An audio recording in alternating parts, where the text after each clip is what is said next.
په کابل کې د معیاري درملو د جوړېدو په برخه کې د یو لوی او عصري صنعتي ښارګوټي جوړېدو راپور خپور شوی دی.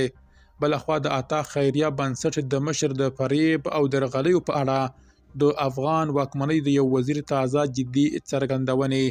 بشپړ جزئیات په ویډیو کې تر پایه وګورئ. پتمنو لیدونکو ستړي مه شئ.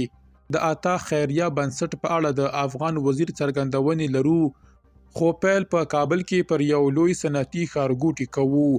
د عامې روغتیا وزارت اعلان کړی چې د کابل په میربچه کوټ ولسوالۍ کې به د معیاري درملو د تولید لپاره یو لوی او عصري صنعتي پارک جوړ شي.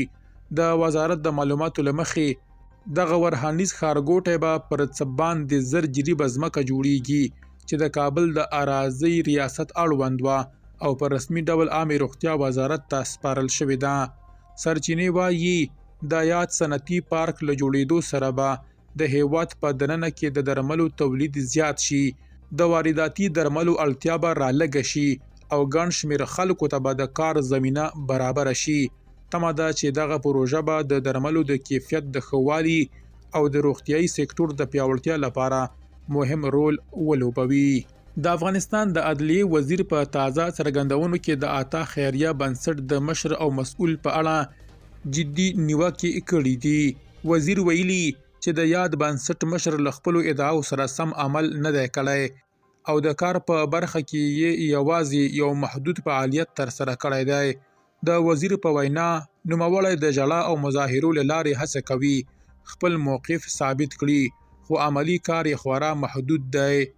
وزیر څرګنده کړي چې د ځمکې د ورکړې په اړه یې هڅې کړي، خو عطا خیریه بنسټ مشر له دې وارې څخه یې ګټه وانخیستله.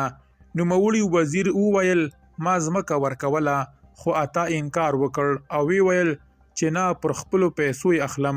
کله چې ځمکه واخیسته بیا یې ادعا وکړه چې ټولې پیسې پر ځمکه ورکړې او اوس د روغتون جوړولو لپاره بودیجه نه لرم. وزیر زیاته کړي چې د بنسټ ټول مالی حسابونه د عدلیې وزارت تر څار لاندې دي او د شفافیت د ټینګښت لپاره بند شوي دي. دغه څرګندونې د خیریه بنسټونو په فعالیتونو کې د حساب ورکونې او شفافیت د اړتیا پر اهمیت روښانه ټینګار کوي. درنو لیدونکو له ملتیا ومنم.